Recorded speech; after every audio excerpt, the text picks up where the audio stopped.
Hey guys, welcome back to The Bone, Writer's Bone.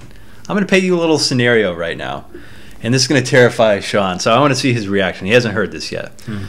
I'm in the tub, scrubbing up, and I'm in this weird broken down building. No one's around, you know, it's in the middle of a war. I'm all dusty, and I see this tub, and I'm like, you know what? I deserve a bath. I'm really gross and smelly. I'm just going to lather up, but I'm going to keep my gun where I can see it so I can grab it. And Sean, who I've wronged in some other life or at some other time, finds me. Of course he does, because he's looking for a naked guy in the tub. So he comes to me, opens the door, he's like, got you right where I want you. Naked, defenseless in the tub. Oh, God. What kind of movie? This movie is going in a direction I don't want it to go. Bear with me here. Bear with me. No means no. Yeah. Regardless of war or not. Right. Also, you don't have an arm. You only have one arm. Because... So you start talking to me about how, like, you imagined killing me, and this is your moment, and you're like, I had to learn to shoot with my left hand. I'm a very talkative villain. Exactly.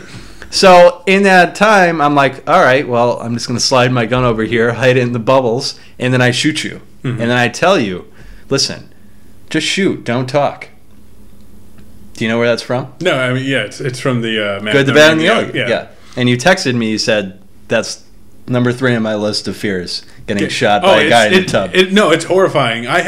My fears are, I don't like bears. I'm definitely afraid of them. Like, when I found out we had them in Florida, I nearly moved again.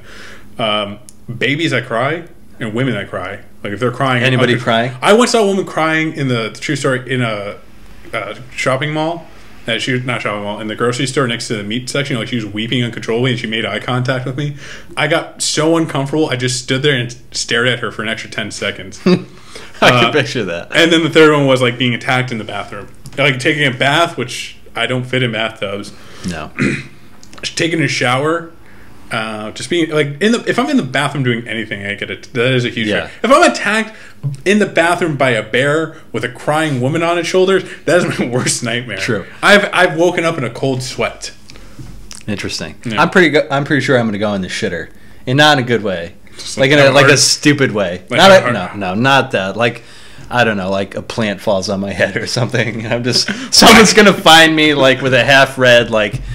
Marie they're gonna Claire find your magazine. bloated dead corpse on the bathtub, like with your head cracked open from the plant. You know what's gonna happen? Some young hipster paramedic is gonna take a picture of it and be like, "This is so ironic." That's so true. I'm gonna end up on Facebook. Yeah, you're on YouTube. I'm gonna get famous. That's the new version of getting famous now. Instead of selling paintings or my novel, my ass is gonna be everywhere. Yeah, true. So anyway, who would you rather get shot by? Clint Eastwood in Good, the Bad, and the Ugly, or Clint Eastwood as Dirty Harry? That's a Sean's good question. process. Yeah. Like, what would you mean? Who would I rather get shot by? Like, who would you rather? Like, what do you mean? Like if you're the bad guy. Oh, I'm gonna get shot. Yeah, and you know, like you're gonna, because of just the way the movie's set up. You're like, all right, I'm gonna die, but at least I can go out in a cool way. Who would you rather get shot by? Oh, Good, Bad, and the Ugly. Because in Dirty Harry, in the whole, like, 5 series, he literally just shot someone, and they went flying through the air. They all go flying, yeah. Yeah, and, at least then I'm just like, oh, God, I got shot, now I'm flying. Like, I don't know, this isn't great. This isn't great. This isn't what I asked for. This is not my contract, Clint. God. You know, have you ever heard that story? I know it's off topic, but Clint Eastwood, when someone parked in his spot once? No. He flipped out. This is recorded. Not like video recorded, but it was a court case. Someone parked in his spot, and he took his car and slammed into it and just went to town on it. Like someone just been like, "Oh, here's a parking spot," parked in it, and he came and he was like, "Okay, that's my parking spot. I'm gonna do the reasonable thing. I'm gonna crash my car into it. And I'm gonna take a hammer to." Like he flipped in ways. It was It was like one of those like famous, awesome. Hollywood cases. Clint Eastwood, those talk action movies of the 70s. Yeah. Let's talk grittiness, because I love the action movies of too. the 70s. You know, that The Good, the Bad, the Ugly, that was, I think, late 60s. Yep, yeah. Late 60s. And so, action movies in the 70s were mostly cop genre, were just tough. Like, I love The French Connection with Gene Hackman and Roy Schneider. Also, 7 Ups with Roy Schneider. That's a really good one, too. That really made New York. It captured New York in that time frame. Exactly. Which is such a. You said gritty, but it's almost like sleazy. It's oozy. Yeah, it's borderline. It's like a shag carpet. You're watching a crappy shag carpet, as like a detective. Yeah, exactly. I'd see that. But that '70s feel to it. It is. The '70s feel was really ambiguous. Of the hero wasn't doing it for right or wrong. He was doing it for himself. If you watch The French Connection, Gene Hackman is a horrible police officer. He's really bad. He's not doing it because he's like, drugs are bad. No, he's doing it because this guy, it's his job to stop it, and this guy thinks he's smarter. Exactly. He's like, Gene Hackman's character is upset that people think they're smarter than he is. He wants to be the best. He wants to be the top. And that's why he goes after him with such, anger. And so, another one no one brings up, The Gauntlet, with Clint Eastwood and Sandra Bullock. That is awesome. If you haven't seen that movie, it is just fantastic. Clint Eastwood plays... like a drunk cop, and he has to go pick up a prostitute and bring her back to LA. Sold already. Yeah. Sandra Bullock's awesome in it, and there's just a lot of cursing and just tough guy lines, and just Eastwood being Eastwood. So, since we're on that topic, 70s like movie stars, the women who were in some of these movies, like Ally McGraw in The Getaway and a bunch of others. She's like, would you say Ally McGraw is like the top? Of that time, hotness, or do you think it's somebody else? She was not hot. I never found her. I was never like, yeah, look at that. I found her good looking in the sense, like she was a real person. Approachable. They were a lot more real in the '70s, even when they were beautiful. Yeah, I thought Sandra Bullock was really, in some weird way, was really attractive. The one who from the '70s, and she wasn't a movie star, was Linda Carter. From Wonder. She was the first woman who I had a crush on as a kid because I had watched Wonder Woman on Sci-Fi. It's a good one. Yeah, so I always had it. I mean, to this day, I still think she's wildly attractive. 70s though had a different It was different. You're right. It's had a different feel, and then the '80s happened. You're like, what is going on? This makes no sense. But it just seemed a lot more real, and things took time to develop. Like there's a scene in Dirty Harry where the bad guy's in the bus with the kids. Oh, he's telling her to get he's telling her to get off the exit, and you could see it like in the distance, and like the camera is basically on the bus with them going in real time, and it creeps up slowly. So like the scene has time to develop. Now it would just be a flash, a CGI flash. Like you can like film kids. Like I'm sure there are a bunch of rules on that now. Yeah, like we were talking, there's no way those movies get made now. No, and if you listen to the podcast with Doug Richardson, there's no more filmmakers. Right. Those filmmakers have slowly died away. They may be coming back, or they've gone to the indie scene.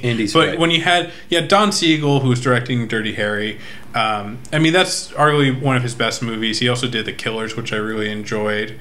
He did a TV show called Convoy for a while.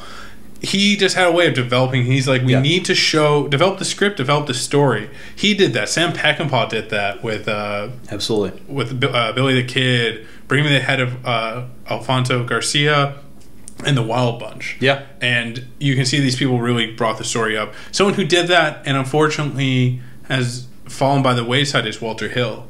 Walter Hill is known for being in the '80s. He did 48 Hours. Oh yeah, Red Heat. He produced all the Alien movies. He did this wonderful movie called Extreme Prejudice with Mike. What's his name? Power Booth. I don't know. Michael Ironside. Sorry. Oh, Michael Ironside. Nick Nolte. It's an awesome movie. It's an awesome modern western. But it's one of those. It just kind of got lost in the shuffle of movies. But he was one of those guys that did the same thing. He has these lingering moments that last and keep going. Yeah. Those moments are dying away because they really want movies now to come. You sit watching in the movie theater and be done in 90 minutes so they can show another one and they can show another one. Tarantino's like that. Tarantino's a filmmaker who develops things, but he's also, in that case, he's an extreme case. He's actually almost a throwback at this point. Yeah, I mean, all his movies are just a combination of Jack Hill, Brian De Palma. He combines all those if you look at something like Jackie Brown, which is based off an Elmore Leonard novel, Rum Punch. Like he's very faithful to the book, number one, and in the book things take time to develop. Like it's just not kind of like Like that movie could literally be an hour TV show. Yeah. If you kind of strip, now exactly. But the way he did it is he elongated and almost gave scenes like just good way to put it is let it breathe a little bit. Mm-hmm. Like there's like you look at what I think with the Star Wars movies, what made the prequel so crappy. Mm-hmm. One of the reasons is the lightsaber fights were over in 5 minutes, not even, and they were flashes of light and a bunch of CGI running around. You look back at the old ones. They were sword fights. Yeah. They just happened to have lightsabers. They just happened to be in another world. But it was more believable because it was slower. You could enjoy it. There were layers to it. There are fewer and in between, too, in those movies. Exactly. Because they didn't have the technology. Now, with technology, you can do so much. Right. And when you overload, when you put too much into a system, I don't hate CGI, but I'm just bored with it. Yeah. Because it takes me out of the world. Like Noah. Everyone wants to go see the Noah movie with Russell Crowe. I have no interest to see it. I could care less. Yeah. Maybe it's an age thing, too, where now those big budget movies really don't interest me anymore. I'm the same way. And people are like, I hate this movie because it's big budget. I'm like, I could care less that it's big budget. It just, nothing feels real in it. It's not interesting, there's no story there. Yeah. You know, it's... Usually. Yeah, usually. Sometimes, and you go to the indie scene, and the indie scene sometimes don't even have all that much story. Yeah. I mean, really, you could argue that, and we've been talking about this a lot, the one-offs, like something like Breaking Bad, back in the day, like the 70s, that could have been like one movie. Yeah. That whole series could have been just one self-contained movie. Yeah, that would have just been... Mad Men the same way. Could have just been, rise, fall, done. That's it. You're out. Yeah. And, I mean, again, also movies back then were so few and in between. You didn't get them. It wasn't like every week there was a new movie coming out. Right. That's probably in the last 15 years that they've started doing that. Exactly. I watched a movie actually this morning at New Jack City. Do you remember that? Yeah. That movie was really rushed. And that's the thing. Like now, New Jack City, for its time, was wonderful. It was a very encapsulated movie of the 90s, late 80s, early 90s. That now is The Wire. The Wire is just an expanded version of what New Jack City was, exploring the drug trade through different views. Yeah. That's all it was. But back then, it put it into this 2-hour-long movie. Right. And do you think part of it is like attention span? Because Doug Richardson touched on this. People like TV now because they can binge watch it. But it also means they're watching multiple episodes at a time. So I don't know if the attention span is changed because you're watching the same amount of time, but maybe it's broken up like mentally. Yeah, it's the fact that you get instant gratification. No matter what, you can get instant gratification nowadays. So I don't have to wait a week to see a new episode. I can just watch it. I don't mind spending a whole Saturday watching something. No, I agree. I'll sit through. So it maybe they've expanded. But the attention spans, but people want instant. So if you can give instant, that's great. But if you make them wait, they're not happy. Which I don't understand because I feel like if I'm going to sell something to you, I want you to wait. I want you to linger. I want you to see it. But also something I've noticed nowadays is back in the day, they used to make a movie. They wouldn't tell you the whole movie idea. And a trailer. Trailers were longer, but they wouldn't give away the whole story. Yeah. The only one who leaves mystery nowadays is J.J. Abrams. Like, he doesn't tell you the full story. Like, he gives you teasers. He knows. Right. He's a market guy. He knows how to pull them in. Yeah. So, but there are trailers now where it's just like, well, why? I know everything. Yeah, why? All right. Jupiter Ascending. I know the whole story. Exactly. I just saw it too. Yeah, the same way. I'm like, well, why do I have to go see it? I just saw the whole thing in 2 minutes. But the new Godzilla trailer, that was fantastic. Yeah. That's a movie I'm really excited for because one, I like their campaign where they are not just rushing into it. Yeah. They're giving you hints of what's going to happen. Right. I like the director too. He did Bryan Cranston's in it. I mean, Bryan Cranston. He's hot right now. Yeah, everyone great actor. Him. But the guy who did that also did a movie called Monsters. If you haven't seen it, it's an indie movie. It rings a bell, but I don't think I've seen it. Indie monster movie, and it was really interesting how he did it. It was one of the I couldn't tell it was low budget. If you'd I was like, this movie looks like it's in the $10 million range, which is low but decent. Right. Still, still the good chunk of change. I think it was half of that. I think it was half of $10 million. It may have been $5. Nothing. It may have been. Yeah. But it was one of those movies that have to pay everybody and the equipment and get out. Yeah, he was making it very, very cheaply.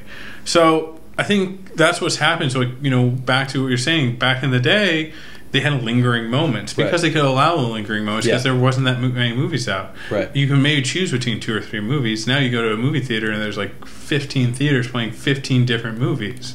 2 of them are good. Yeah, if that. And you're just like, true. oh. And out of those 2, one is Oscar bait, and it's good because it's Oscar good. Right. Not because it's a good movie. Right, exactly.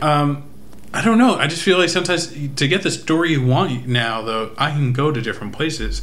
I don't have to go to bookstores. I don't have to go to video stores. I can go online and get what I want. I can get a story. I found so many more interesting stories online just doing random searches. Agreed. Yeah, same here. And you find Amazon's doing now their own programming. They've been doing it for a while. They have some really good shows. They do. So people's attention spans have changed, of course.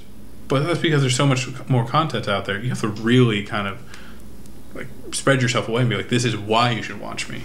Gotcha. Though action movies of the 70s will, I don't think, ever be recreated. You can never recreate New York of the 70s. No.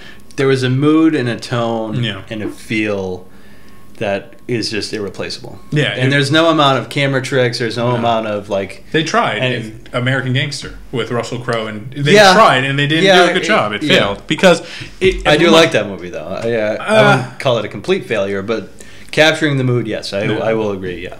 Yeah, it didn't capture it. It felt too sunny. It just felt so... It felt like New York, but it didn't feel like New York of the 70s. Right. You can do New York of the 50s and the 40s. I feel like that's you can definitely get away with doing that. Yeah, but you can't do New York of that time period. Right. Which is unfortunate. Well, I mean, having lived in New York for 11 years, I like that there weren't like pimps and hoes and that we didn't need a Dirty Harry type. But yeah, no, I see what you're... Yeah, I mean, Dirty Harry... I mean, as a consumer of like media and good stories, of course, like obviously that New York is certainly... I'm not going to say more interesting, but, certainly grittier and certainly had more elements. It's weird when you walk around. Crap going on. Oh, yeah. It's weird now to think, like, the same spot that Bill Clinton's office used to be nothing but abandoned buildings with 12-year-old black kids shooting up heroin. Right. It's weird to think that what was a Virgin Megastore used to be a porno theater. Yeah. Like, it's just this complete switch of just like what happened to the city. I mean, don't get me wrong, I love it, and I still love going to New York City now. But if there's a time, if I can go back and be like to the days of like Fort Apache, have you seen that movie? No. Paul Newman, Pam Grier. No, oh, dude, that's this is awesome. Put it on my list. Fort Apache. I think it's even on YouTube. Fort Apache. Go check it out. Which is New York of that time period. The Warriors. Yeah, that's a Walter Hill movie. Huh. That showed New York of this dark, gritty, anything can happen, near lawless land. Yeah. So. All right. Well, that's a good. All right. So I won't shoot you in the tub. No, whether you're in it or I'm in it, I won't shoot you in the tub. Literally, let's reenact that, though. I will threaten it, though. And you will? I don't go in the tub, though. Like when we have our falling out, like, I don't know. our Yoko. Our Yoko moment, that's what's going to happen. To be sitting there, we had a good thing, Sean. Blah, blah, blah. And then you're going to shoot me, and I'll be like, I talk too much. I was like, at that point, I'm like, fuck it, I'll do it. Oh! Just blow my own head off. Paint the back of the wall red with my own brain matter. Oh boy. You're just like, oh, that's gross! Yeah, ew, icky.